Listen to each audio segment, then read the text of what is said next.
மாண்புமிகு முன்னாள் அமைச்சர் அவர் மக்கள் நல்வாழ்வுத்துறை பணியாற்றின அமைச்சர். காங்கிரஸ் கட்சியை பொறுத்தவரையில் எங்களுடைய பாராளுமன்றத்துடைய எதிர்க்கட்சி தலைவர் ராகுல் காந்தி அவர்கள் அது அன்னைக்கு அந்த தேர்தல் அறிக்கை 2014ஆம் ஆண்டு இருக்கட்டும், அந்த தேர்தல் அறிக்கையில் மிக தெளிவாக சொல்லியிருக்கார். நீட் எந்தெந்த மாநிலங்கள் விரும்புதோ அந்தந்த மாநிலங்கள் தேசிய நுழைவுத் தேர்வை பயன்படுத்தலாம். அதில் அதனால தான் நாங்கள் திருப்பி சொல்கிறோம். இவங்க சொல்கிறாங்க 2016 நீட் உள்ளார வரல. 2017 யார் ஆட்சியில் இருந்தா? 2017 இருந்த ஆட்சியாளர் தான் நீங்கள் கேட்கணும். அன்னைக்கு தான் நீட் தமிழ்நாட்டுக்குள்ள நுழைஞ்சு 2016 கூட வரல. நான் இப்போ சட்டமன்ற உறுப்பினர். அதனால தான் எங்களுடைய தலைவர் பாராளுமன்றத்துடைய எதிர்க்கட்சி தலைவர் தொடர்ந்து ஒவ்வொரு மாநிலத்தில் என்ன நிலைப்பாடு எடுக்கின்றார்களோ அந்த நிலைப்பாட்டுக்கு நாங்கள் ஒத்துக்கிட்டோம் தான் எங்கள் தலைவர் சொல்லியிருக்காரு. இப்போ கூட வந்த டைமில் தமிழ்நாட்டில் நீட்டினால இறந்து போன 4 குடும்பங்களை பார்த்து நேரடியாக பேசினார். அப்போ அவங்க சொன்ன விஷயம் என்னன்னா, இப்போ நீட்டை நாங்கள் 12ஆம் வகுப்பு படித்து அந்த 12ஆம் வகுப்பை வச்சு எழுதி அந்த மதிப்பெண் வச்சு நம்ம மருத்துவ சேர்க்கையில் சேரலான்னு சொல்லியிருக்காங்க. ஆனால் அங்கே வந்தவர்கள் பாதிக்கப்பட்டவர்கள் என்ன சொன்னாங்க? இப்போ நாங்கள் இவ்வளவு படித்து கஷ்டப்பட்டு எக்ஸாம் எழுதுகிறோம். திருப்பி அந்த எக்ஸாம் எழுதுறதுக்கு நீங்கள் பயிற்சி, அதாவது பயிற்சி வகுப்புகள் இன்னைக்கு மாஃபியா மாதிரி தனியார் பயிற்சி மையங்கள் செயல்பட்டு அதிகப்படியான பணங்களை அவங்க 1,80,000 ரூபா வரைக்கும் அவங்க அந்த ஃபீஸ் வாங்குறாங்க. இன்னைக்கு அதாவது ஒரு தடவை எழுதி தோத்த பிறகு திருப்பியும் என்ன பண்றாங்க? திருப்பி 2வது தேர்வு எழுதுறாங்க. அப்படியும் வெற்றி பெற முடியல. ஆனால் கிராமப்புற மாணவர்கள் அதிகமாக பாதிக்கப்படுறாங்க. ஏன்னா கிராமத்துக்கு நகரத்துக்கு வித்தியாசம் இருக்கு.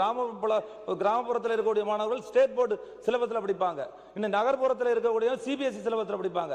ஆனால் இதில் நிறைய வித்தியாசங்கள் இருக்கு. குரலர்படிகள் இருந்து தொடர்ந்து நீட் முறை என்பது கசிவு தொடர்ச்சியாக 187 முறை கசிவு ஏற்பட்டிருக்கிறது. அதான் எங்களுடைய தலைவர் பாராளுமன்றத்துடைய எதிர்க்கட்சி தலைவர் அவர்கள் மாணவர்களோடு சேர்ந்து போராடி இன்னைக்கு அதை முற்றிலுமாக தடுக்க வேண்டும், அதில் இருக்கக்கூடிய முறைகளை தடுக்க வேண்டும். 2029 ராகுல் காந்தி பிரதமராக வருவார். அப்ப இந்த நீட் இருக்காது என்பதை இந்த நேரத்தில் நான் தெரிவித்துக் கொள்கிறேன். உறுப்பினர்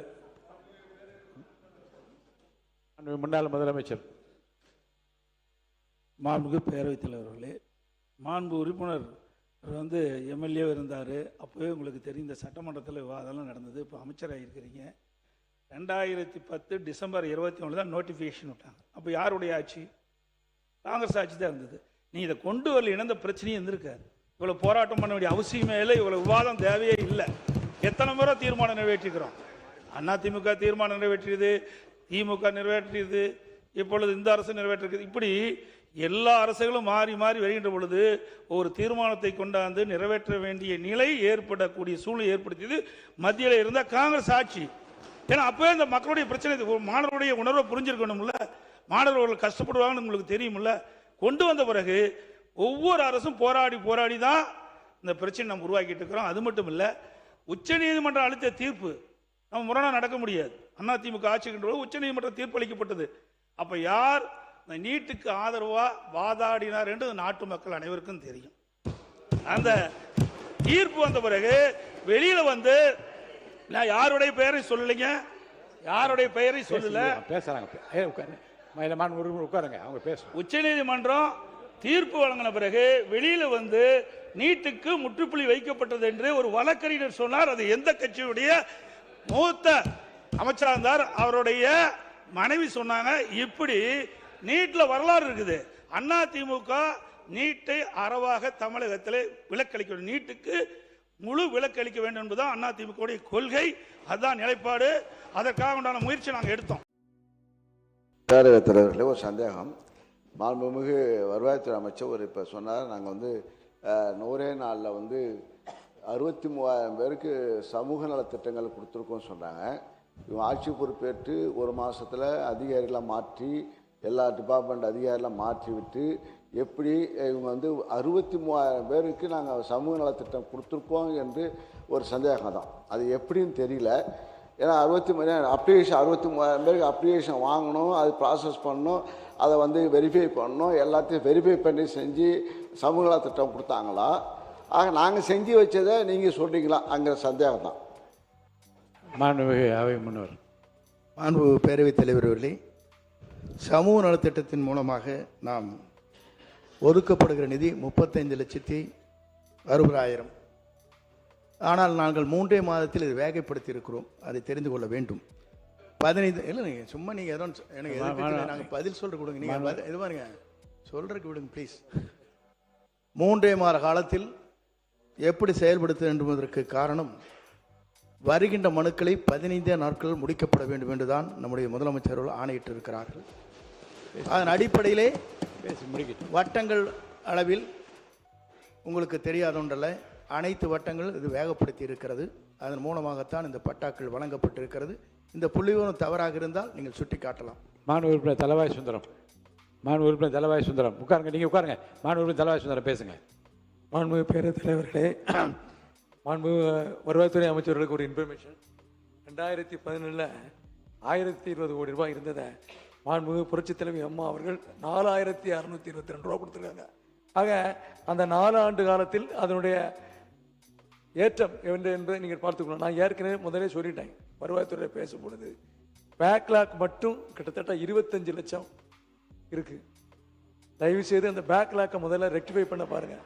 புரட்சி தலைவி அம்மா அவர்கள் 1028 இருந்ததை 4028 மாற்றுறாங்க. ஆகவே தயவு கூர்ந்து இருக்கக்கூடிய பேக்லாக்கை முதல்ல ரெக்டிஃபை பண்ணுங்க. மாண்பு உறுப்பினர் ஸ்ரீ ராமச்சந்திரன் அவர்கள். அவை முன்னவர்.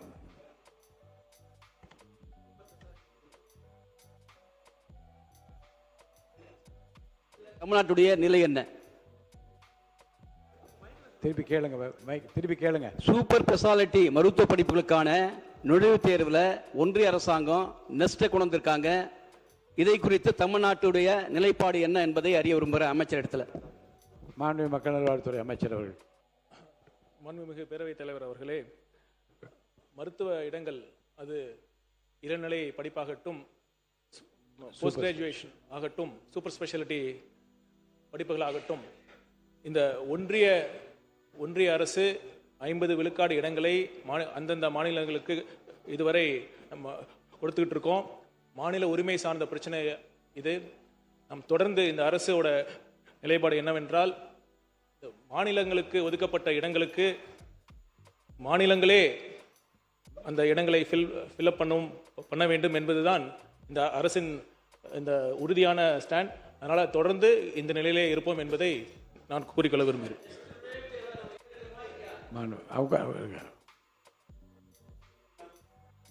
இல்லை, மாண்பு அமைச்சர் பேசுகிறாங்க. இல்லை, கண்டிப்பாக இந்த அவர் மாண்புமிகு நம்ம தளி சட்டமன்ற உறுப்பினர் அவர் கேட்டுக்கொண்ட அந்த இஷ்யூவை பற்றி நம்ம துறை சார்ந்த அதிகாரிகளிடம் பேசி கண்டிப்பாக மாநில உரிமைகள் பாதிக்கப்பட்டால் கண்டிப்பாக அதை எதிர்ப்போம் என்று தெரிவித்துக் கொள்கிறேன்.